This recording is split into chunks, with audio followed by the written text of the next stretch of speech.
Welcome back to Spectrum Days, everybody. Today we're looking at 1985 through the lens that is some Spectrum magazine that Chris has found with a top 30 in it.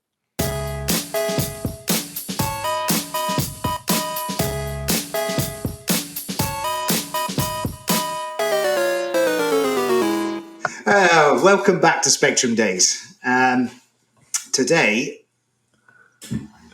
we're talking about our ailments. Basically, hello everyone. We're old, we're middle-aged-ish. Some of us are nearer to middle-aged than others.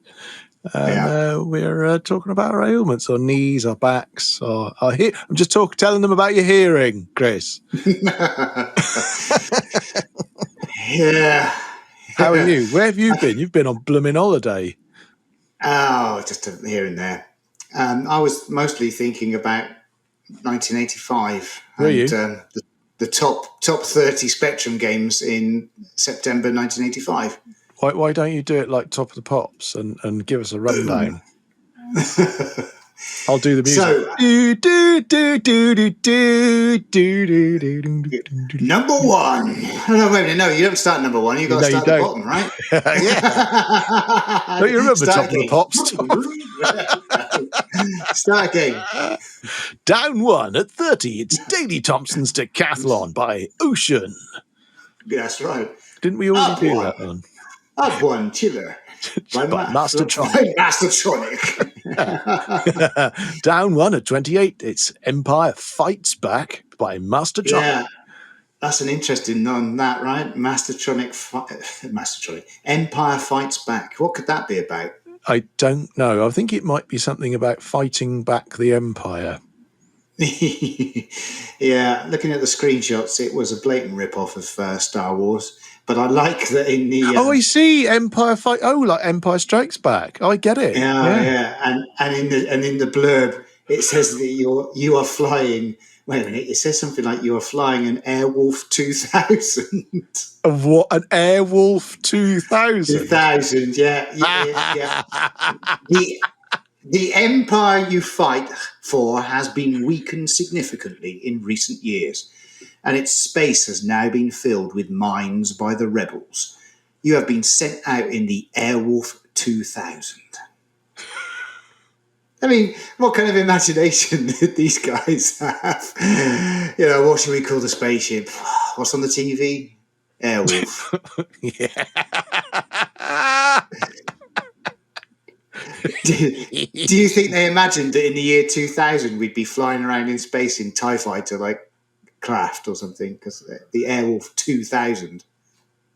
Why was it? Everything was 2000, wasn't it?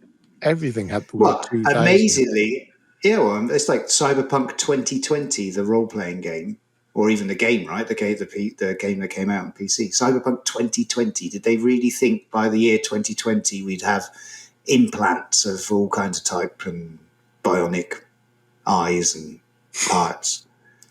Oh, yeah. And live in a dystopian world. Well, maybe we already do. I was going to say, all these things sound very familiar. Yeah. It's not quite as cool as it is in Cyberpunk 2020, though. Ewoks Battle for Endor came out in 1985. Did it really? Yeah. It wasn't in the top 30 in September, though. No, it was just a film that happened to come out in 1985, which sounds an awful lot like Star Wars. Yeah. Ewoks, The Battle for Endor. Ewoks. It was good. Did you see it? I never saw it. Did you watch it? Yeah, I think so. You probably watched Ewoks, The Battle for Endor? Probably had it on Laserdisc. Goonies? What's that? That came out. Commando, Breakfast Club. Yeah. The finest of the Police Academy movies, Police Academy 2. When was the last time you saw Goonies? Oh, I don't know. I've got a bit of a paunch now. I haven't seen them for a while. Why don't we remember it and then watch it and review it? like we said we were going to do with RoboCop. Oh, yeah. We have to do RoboCop. We will Jackie do Chan's that. Police Story. That came out in 1985. That was good. Yeah. No Retreat, No Surrender. Pee-wee's Big Adventure. No Retreat, No Surrender. Jean-Claude Van Damme. No Retreat, No Surrender. kind of the film that made him, really, sort of, or introduced us to him. Yeah, I Pee-wee, saw. Pee-wee. Poor old Pee-wee's dead. God bless you, Has Paul he really? Rubens. Yeah, Pee-wee's Big Adventure came out. Weird Science. Oh yeah, I remember that one. Spies Like Us, Brewster's Billions, Color Purple, Brazil, Brazil, that was good. Rocky IV, Barbarian Queen. That looks good. Rocky IV in 1985. They were already on to number Rocky 4. IV. Yeah, it's hilarious, really, isn't it? Police No Academy. way. 2. I know. It's amazing, really, isn't it? So by the time we were 11, there was already 4 Rockies. Yeah. And Red Sonja. Red Sonja and Barbarian Queen came out the same year. I wonder why that is.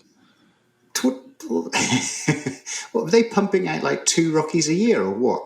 I wish they'd pump out 2 Or 1 a year. Barbarian Queens a year.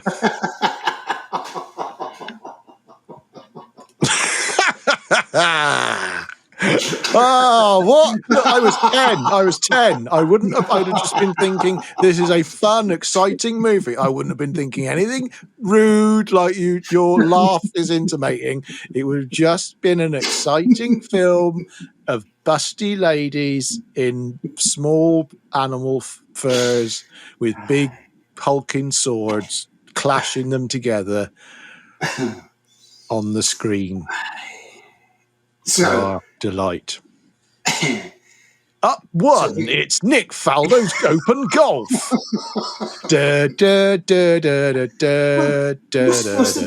What does open golf mean? Well, it's not closed, is it? Exactly. Not mini golf, but open golf. The open. It just means the type of admission, doesn't it? The type of people that can be in it rather than masters. Okay. I don't know why I'm telling you these things. You're the person who lives in a house with a swimming pool. And I am so not the golf player. Of the two of us, it's going to be you, isn't it? Who's going to be playing golf? You wouldn't play golf? No, I don't play golf. You're not thinking of buying a car that's big enough to fit golf bats in, then, are you?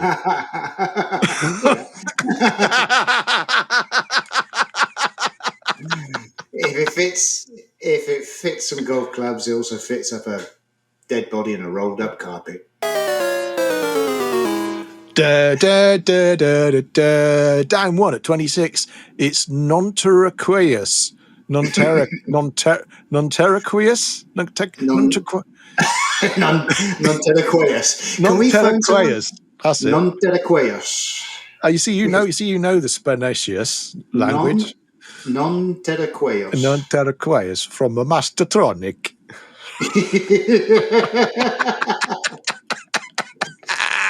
Famous. Can we put a warning on this one already?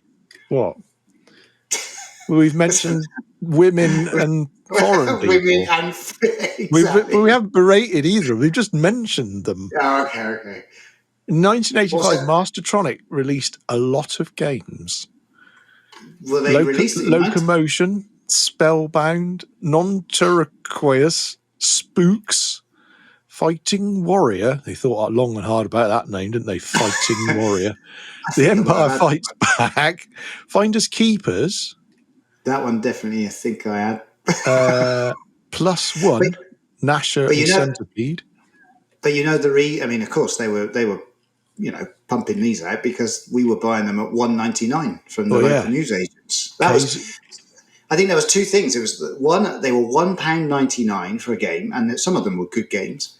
Yeah. And if I remember rightly, at least where I lived, they were selling them in a newsagents. It was the only games that they were selling, the $1.99 ones, like Mastertronic and Firebird maybe as well. But I don't think they were the shop I'm thinking of.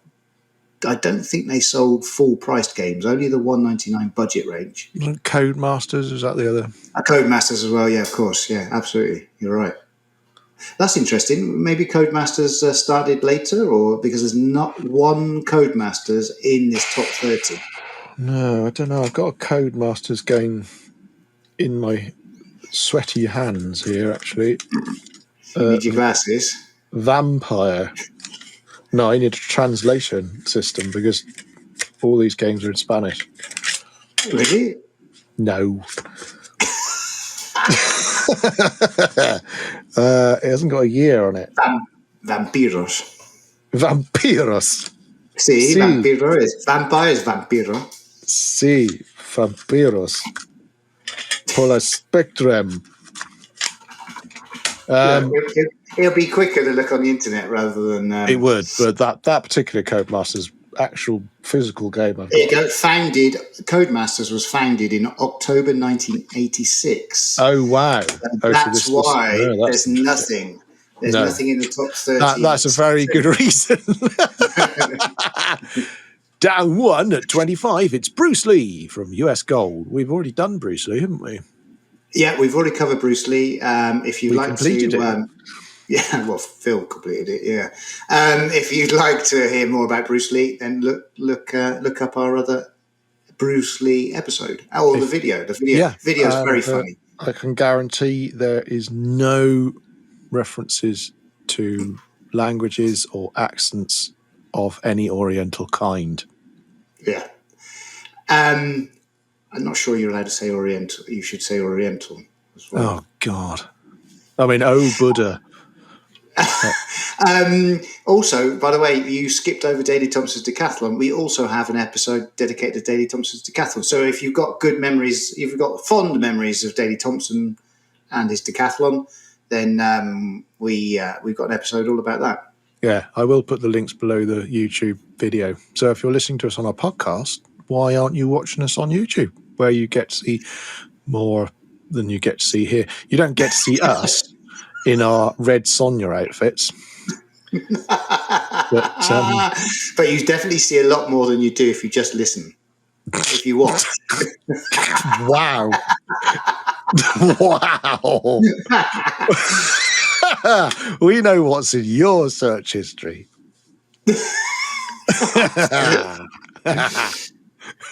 Where were we? What number are we at? Down one at 24, World Series Basketball. No, I didn't play that one. I have no idea why that's there. I'm very surprised that's there. Yeah, that really surprises me. I don't remember it at all. And we don't do basketball in this country. It's not as big as it is in America. No. So I'm surprised at that.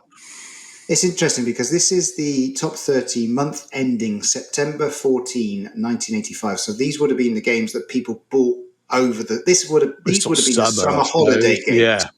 So all the kids on school holiday, they would have spent their money, hence probably why there's a few Mastertronics there. Yeah. But these are so everyone, back in the UK, summer holidays, maybe you go away camping in a tent or a caravan with your parents for a week or so, and then you'd have another 5 weeks, and it'll be raining, right? So people were inside playing on the Spectrums. Yeah. And this top 30 is what they were playing. That's what we were playing. Doing, yeah. And in fact, there's 5 Mastertronic games. Yeah, that's all the kids out there. $1.99. There's about 4 or 5 US Gold. I mean, they were certainly... Quicksilver. That was a budget one as well, wasn't it? Quicksilver. Firebird. Mastertronic. I mean, quite a lot of that. I would say probably half of that is probably cheap games, if not, if not $1.99, then maybe $2.99. Well, there's also a couple of various games as well. The Now games. Yeah. Yeah. I reckon quite a few of these are cheap. So yeah, you might well be right that a lot of this was what was bought over the summer when we given a couple of quid and told to go away for an hour. It's quite a week. Well, no, to the shop. Here's £2. To the shop. Here's £2. Disappear for a week. Where did you live? Where did you live? I don't want to hear from you again for a week. £2. Italian-run ganglands, you It's £2. You go away for a week, huh? You don't come back. And then you disappear, boss. I want to see some change.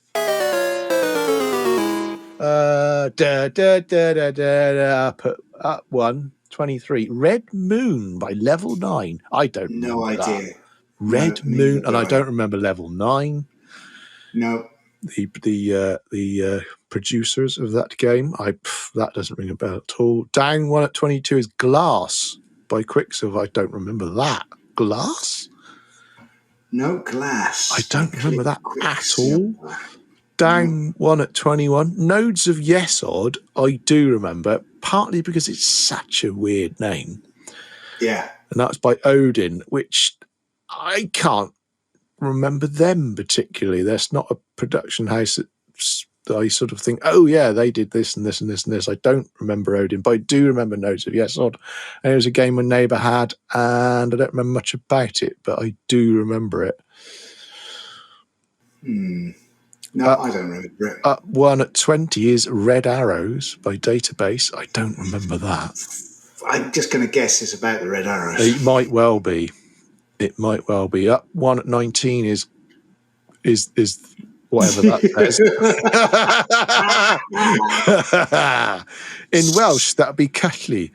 But really? Nice. Yeah, but I English, Cully, Calloo, Kailu, Silu. We'll spell it out for everybody. It's Cylu. Yeah, this is quite interesting because it's a Firebird one. So I think, and I'm looking at I guess it was £1.99. Have you found it? Yeah, silver range, £1.99. Yeah, I told you the Firebird was split into different. Yeah, I think Firebird had different ranges. Didn't they have a red range or a gold range? Weren't there different prices under the Firebird label? I swear they had different sort of labels. Anyway, down one at 18 is Pole Position, which I do remember by US Guy. I loved Pole Position. I think I either had it or my neighbour had it.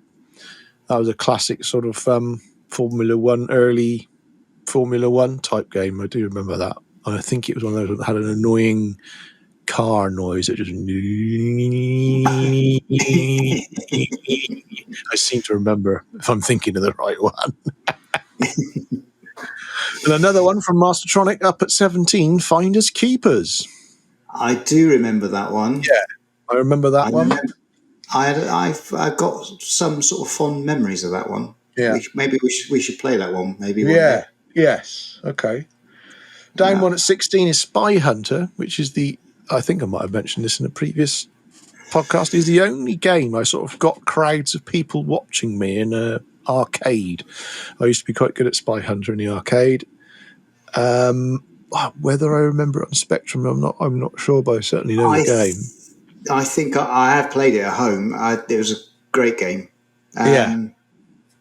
If I'm remembering the right one. There's a top down car chase. Yeah, you drive in the back of the van, or you get dumped out of the back of the van if you lose a life. A sort of lorry comes along and you roll out the back of the lorry, and you got smoke that you can drop behind you, and oil and tax on the road. That's it. Yeah, great game. It had the Peter Gunn theme, I think, in the arcade. Was the we should play that one. Yeah, good game, Spy Hunter. It had a version of it on the Master System, which I think was called Action Fighter, which was that rings a bell too. Yeah, it was a budget line, one of the early titles, and was basically a Spy Hunter ripoff. I think it was called Action Fighter. I think memory serves. Good game, Spy Hunter. Yes, perhaps we should do that one. Yeah. Down one at 15 is Spy versus Spy, which I did have on cassette. Yes. I think that's one of those games that I wanted to like. Yeah. But I don't know if it ever really worked. Not as one player, it was a 2-player game. And you really needed to play 2-player. But you also had to kind of ignore the other screen, right? Yeah, it was split screen no matter what. Yeah.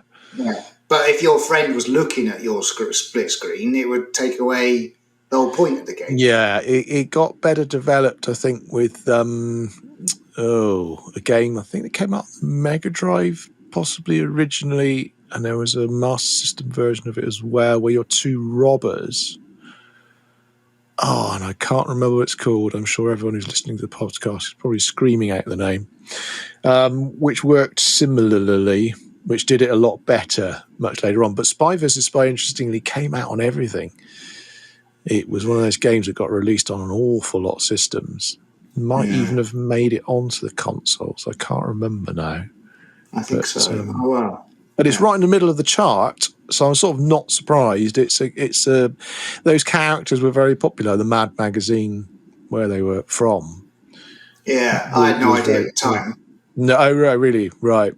No. Yeah, I used to get Mad. I used to get the books.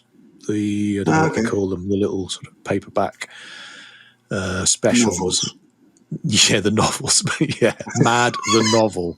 Yeah, it wasn't quite so good without the illustrations. Annuals? No, it wasn't an annual. No, the annual was more hardback Beano. Compendium? No, Compendium? I don't know what they were called.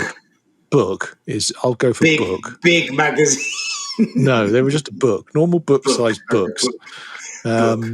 Popular in the 60s. Down one at 14 is Action Biker, which I was pleased to point out to Chris when we were doing the research for this, but that I remembered that was Clumsy Colin, the Action Biker from the KP Skips. He was their animated little character, which I believe appeared in adverts and certainly appeared on the packets anyway. And I did have that, and I can't remember. It might have been one of those things that you could do, send off 3,000 used packets of KP Skips, and you get £1 off the game or something generous. Did you ever put an empty pack of crisps in the oven and shrink it? No, that was just you. Everyone was doing it back then. No, everyone was doing that. I don't know why we did it. Everyone was doing that. Yeah, everyone did do that. Yes. Would people make a brooch out of it, a sticker, a safety pin on the back? Yes, but you also used to be able to get, and that was in things like Shreddies. I think it might have been Shreddies.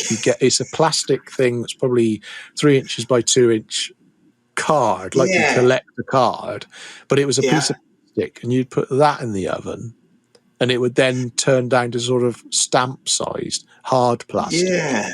For some reason, why you would turn a slightly soft piece of plastic into a hard piece of plastic, why that was an interesting and fun thing to do, I don't know, other than the 80s weren't as exciting as we remember.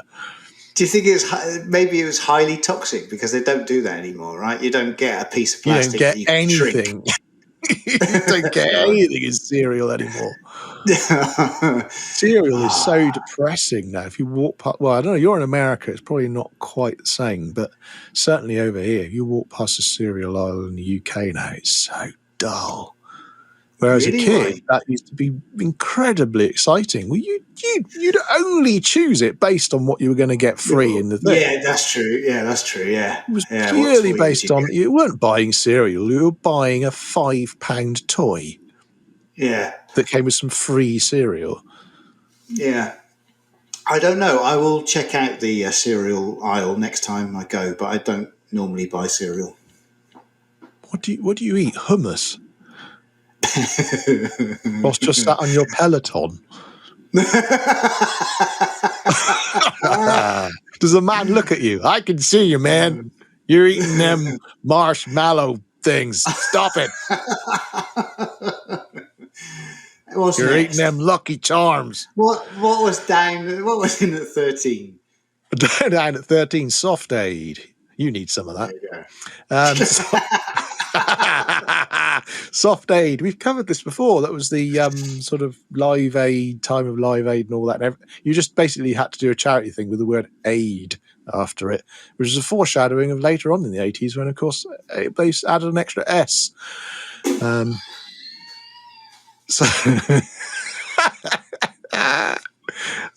Soft Aid had a lot of games on it.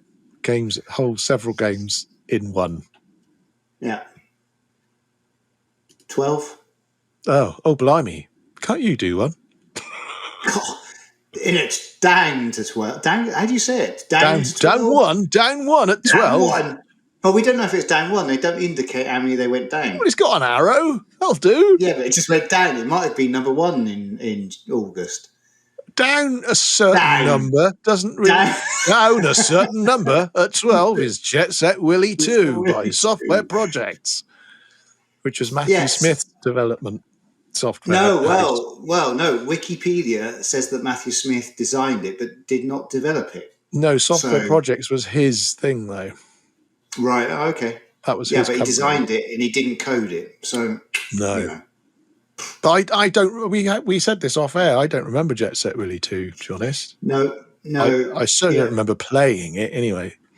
No, it's a bit like when a band loses its lead singer and they get a new singer in, and you're not interested in it anymore, right? Because if he didn't code it, second album. Yeah, if he didn't code it, he overlooked the project. He didn't code it himself. I think you'd probably be able to feel it. If you start playing Jet Set Willy 2 now, you'll notice when you jump and move, it just won't feel the same. We are middle aged now. We all feel it when we get a bit of Jet Set Willy. That's down. It's definitely down. Jet Set Willy. Middle aged Jet Set Willy is definitely down. Yeah. Down a certain number at 11. Dynamite Dan by Mirrorsoft, the software company that makes you jump off your boat. What was Dynamite Dan then? Dynamite Dan I actually had. I did actually have Dynamite Dan, and I didn't have it budget. I had the larger cassette box, so it must have been full price.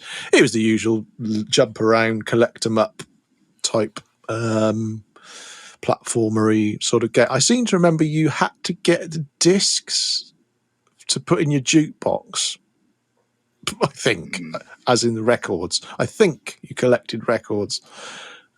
That seems to vaguely ring a bell. Have you found it? And you're now going to tell me I'm wrong, that it was not that at all. No, you have to eat bananas or something. No, I didn't even bother looking for it. Dynamite. You're taking everything I say as gospel. Yeah, Dynamite Dan. Yeah, it was definitely about records and jukeboxes.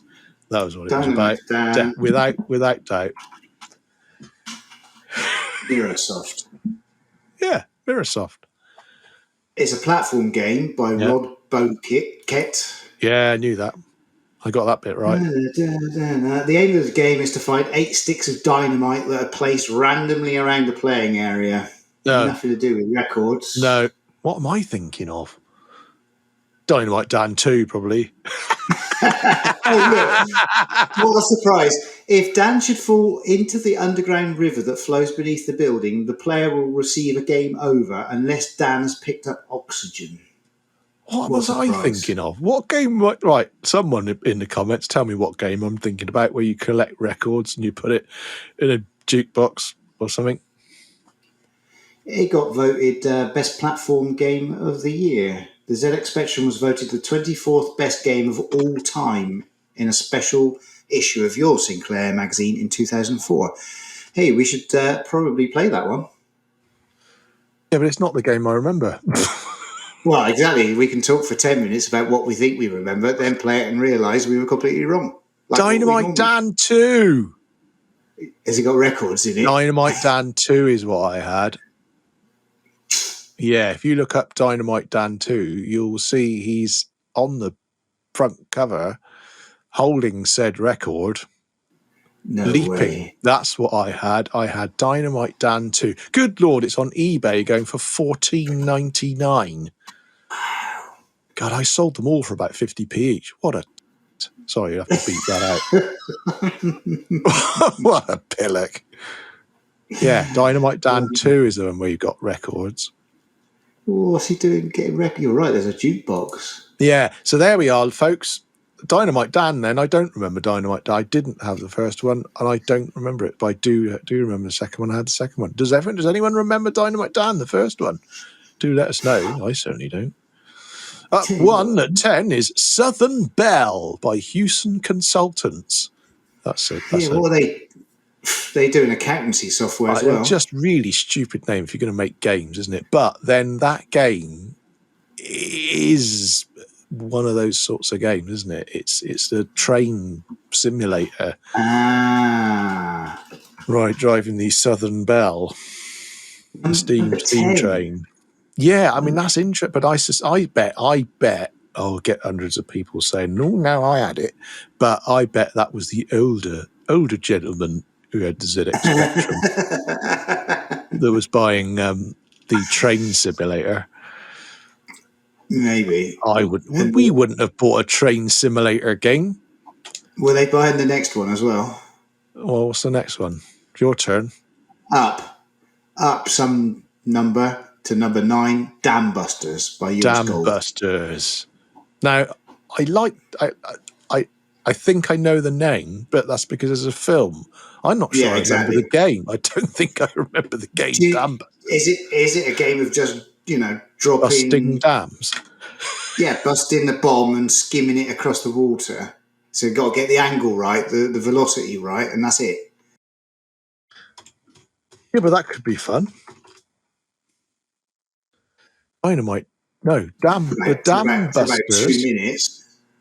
The Dam Busters is the combat flight simulator set in World War II, published by US Gold in 1984. It's loosely based on the real-life Operation Chastise and the 1955 film. Gosh, it came out on a lot of different systems. Blimey. I'd like to see a screenshot. Would you? Yeah. An in-game screenshot. That's what right. See. Well, yeah. There's a video. Yeah, it looks great. I don't remember that. I really don't remember that one. Does anyone remember that one? I don't remember that one. No, and you're actually in the cockpit. It's like a simulator. It's just like Southern Belle, but in the air. Simulators. There's a lot of simulators. So we got a lot of simulators. What else we got? Up some numbers. 8. Highway Encounter. Yeah.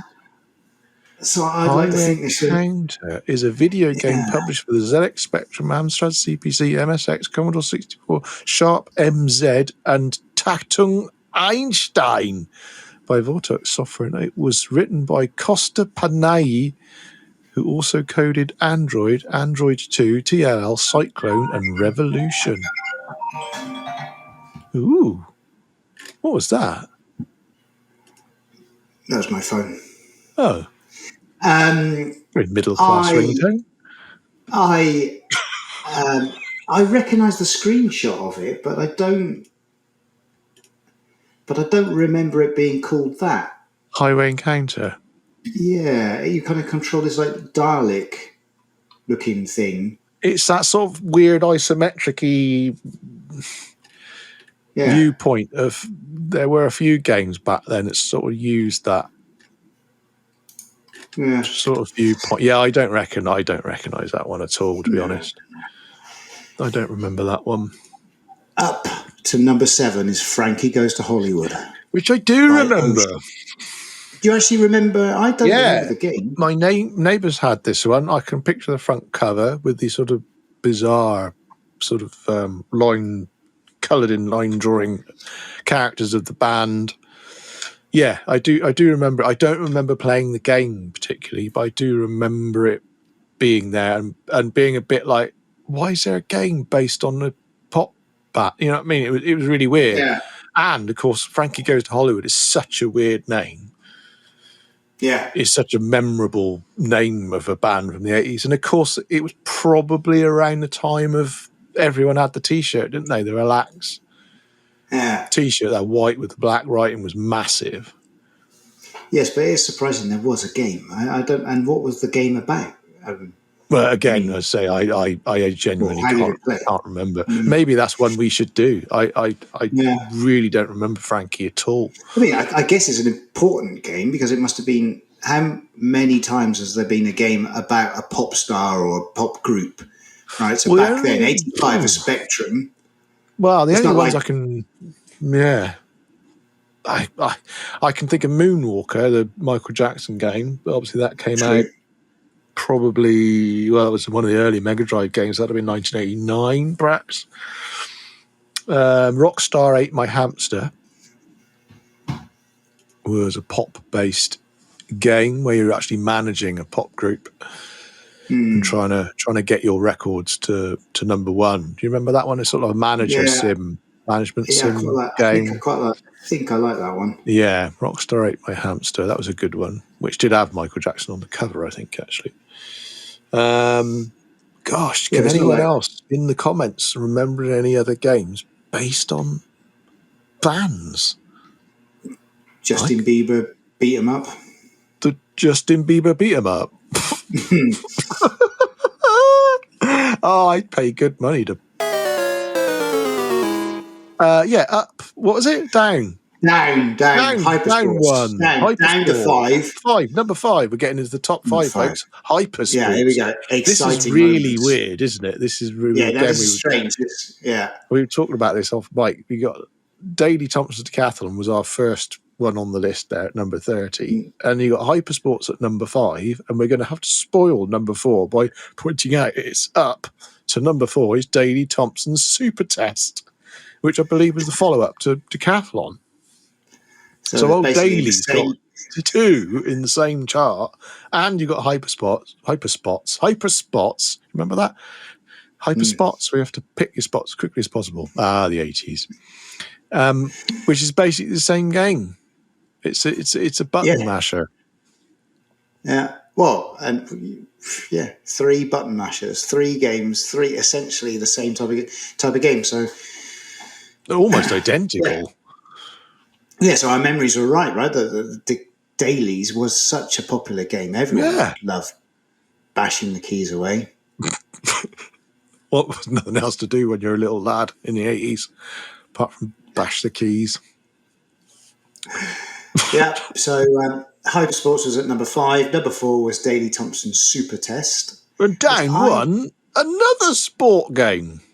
Yeah. Frank Bruno's Boxing by Elite, of all people. Now, I remember this. I like Frank Bruno's Boxing. Do you? Yeah, I liked it. Yeah, I enjoyed that. Now, wasn't it a rip-off of the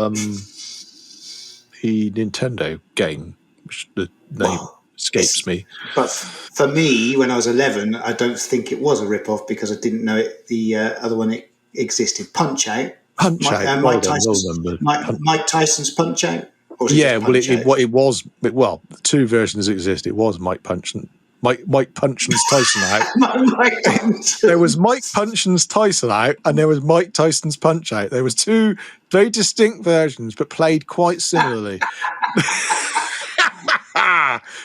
There was indeed Mike when it first came out. It was Mike Tyson's Punch Out, but I believe when Mike Tyson did some things that weren't Nintendo-esque, I think it then just changed to Punch Out.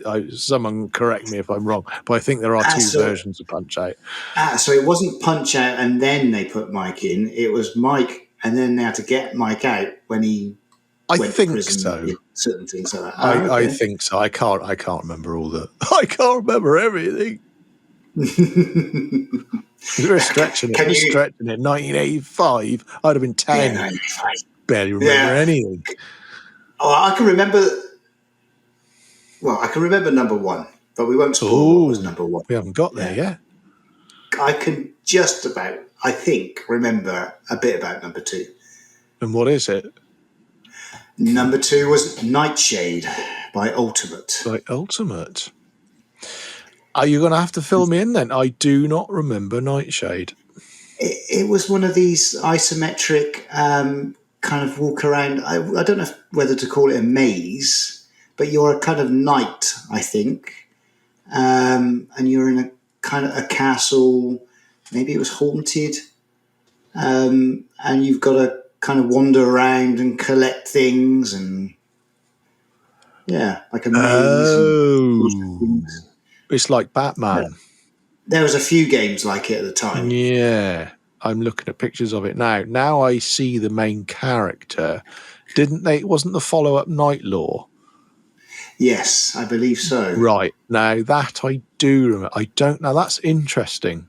I don't remember Nightshade, but I remember and possibly had Night Law. I certainly had Batman. I owned Batman, which were, these sort of isometric-y type platformers. But that's interesting. Nightshade, is that the first one then? Is it? I don't remember that. I think so. But yeah, you're right. Now you're saying about the Batman. I didn't know what you were talking about, but now I do remember now. Yeah.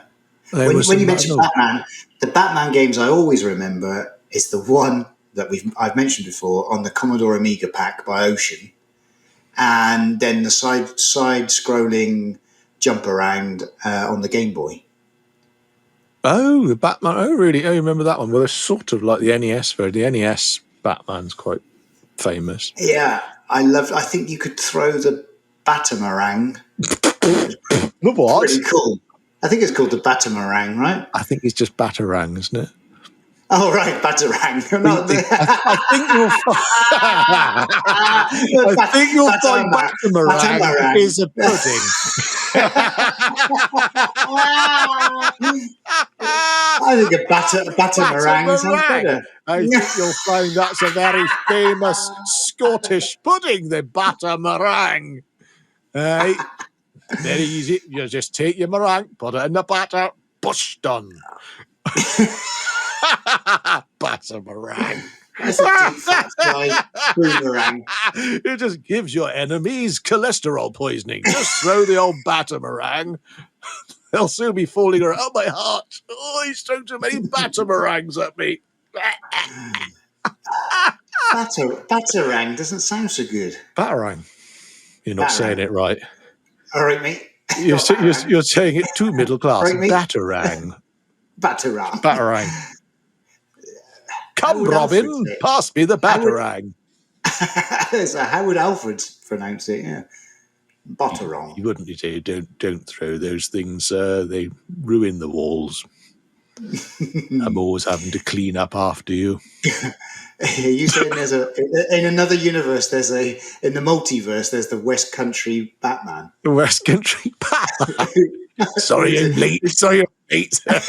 I've been out throwing the batarangs. So, come, young Robin, let's have a bath.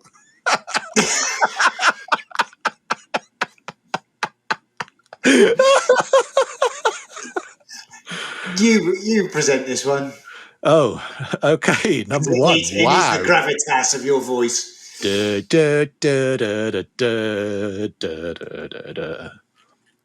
Well, you've listened to number 30, 29, 28, 27, 26, 25. I won't do the whole lot. And in at number one, this week's number one is Way of the Exploding Fist by Melbourne House, which we've also covered. Yeah, we've covered this one and fully justified number one, I think. It is. I'm really not surprised that that's at number one. And I bet that was there for a while. Yeah, brilliant game. Did that actually come out 85? I mean, we did a whole podcast and I actually can't remember whether that came out then or whether that's been there for like a year or something crazy. But that... I mean, yeah, again, we'll put that in the links below if people want to see our video of the Way to Explode Fist. And to give more justification to it being there, it's probably our most watched video. I think it's had, is it 1,000 views or something crazy, or an awful lot compared to the other ones, because everyone seems to remember it and everyone loves it. I haven't heard anyone say a bad word about the game, really. It's, as we mentioned in our more in-depth video, it was probably the first sort of fighting one-on-one Street Fighter-esque sort of game that a lot of us had played, I think, really. It came out on the 31st of May 1985. So it was a sort of summer hit. Okay. Yeah. So that must have been... imagine. And that would have been a good one over the summer because it was two-player. Yeah. More fun two-player. Totally. You know. I mean, it probably is when we were playing it, then we probably played that one when it came out, I'd have thought. Maybe that's why it also helps with our memories in that we were playing it over that summer. You know what I mean? It's like that. Maybe that was like one game that we really played a lot of because we had so much time. Yeah. Brilliant game. Off school for 6 weeks playing that. Yeah, I mean, it probably is. It's interesting having gone through this chart to sort of realise. I didn't think about that when we did the in-depth podcast on the actual game. It's very interesting seeing that in relation to all those other games, because that's actually a very good list of games, and I do remember a lot of them, and a lot of them are very good and were games we've either looked at or I would play again. That actually is quite a good list. There's very little there I think, oh dear, what's that doing there? You know what I mean? There's something else to add here, because I'm reading compilation cassettes have become the rage in recent months, especially since the successful Soft Aid package released last summer. They sold 1 million is no exception, and will be launched on the Hit Squad label created by Ocean for this venture. The compilation comprises 4 top-selling games: Ocean's Daley Thompson's Decathlon, Ultimate Sabre Wolf, US Gold's Beachhead, and Software Project's Jet Set Willy. Yeah. So there's going to be another compilation. They sold 1 million, and Daley will be in that as well. Yeah, it'd be interesting to see where that got. If there was a moment where Daley Thompson took about 3 or 4 places in the top 30. It's interesting. The magazine that we're reading this from, was it November 1985, number 44, Sinclair User number 44, with Superman on the front. The first advert in there is Rambo First Blood Part 2, which interestingly was $7.95. It's interesting. It was more expensive on the Commodore, £8.95. Yeah, and 64. Amstrad. And in fact, the Amstrad basically were always ports of Spectrum. Commodores tend to be built, from the ground up, but the Amstrads are quite often ports. So why is that? Why is that a pound? And a pound in 1985 was a lot. Yeah, that's a big difference. It's not just a few pence; it's a whole pound. Yeah, but there's so many interesting things in this magazine. Looking through it, yeah, totally. Didn't you say you found the thing you were talking about? One of the things you had? No, that was in July or something, 1984. There's some adverts for the pen, which I was pretty sure I had, and yeah, so it's not in this not in this one, but another magazine. But also here, Hyperscore's Jet Set Tips. This is Jet Set what? The Jet Set Tips. Oh. So Jet Set Tips. I have just completed hacking through Jet Set Willy 2. Here's a short program for anybody still stuck in the game. Change the number in blah, blah, blah. So you actually got code to help you cheat at the game. There's also codes for Frank Bruno's boxing. Oh, that's just silly. So yeah, I mean, maybe we should come back and actually just sort of skim through one of these magazines and chat about our memories as well. Yeah, Monty on the Run. Oh, I've got that. Game too. So that's one of the games I kept. You mentioned Fighting Warrior. Did we see that in the top 30? Or no? You said that was another Mastertronic game. I tell you what was in there was Southern Belle, and they've got a competition for that in this issue. Railway Success. The first prize winner in our Southern Belle competition is Scott Garner of Thurmaston, Leicester. Well done, Scott. He wins a day out for 2 at the Didcot Railway Centre. The 80s, going down to Didcot Railway Centre. Brilliant. Whoa, the 99 runners-up win a copy of the game. They've got to sit there playing the train simulator. Press the stoking coal button, quick! We're slowing down. Oh, I bet Southern Belle's exciting. Did you have to bash the keys to put more coal in? Oh my God! Imagine that going all the way from Cornwall down to London or something, having to bash the keys the whole way. Good Lord! What are you doing up there, Nigel? I'm playing Southern Belle, Mum. Leave me alone.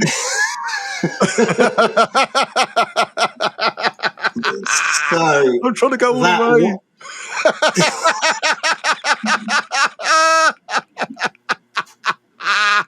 I've just got up steam. Leave me alone.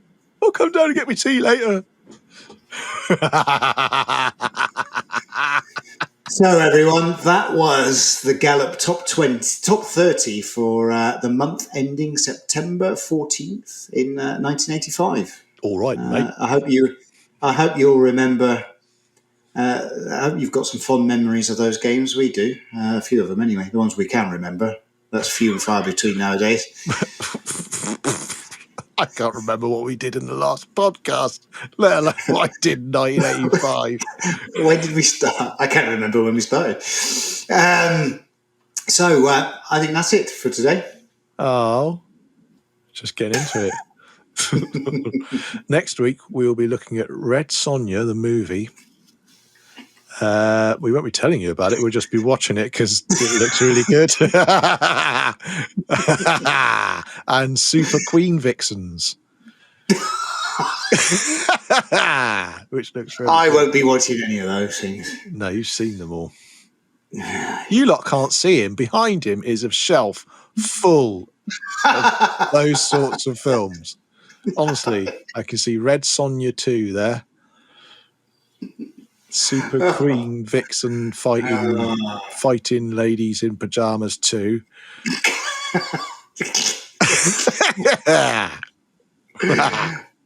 Bye, everyone. Yeah, bye. I'm coming, Mum. I'm coming.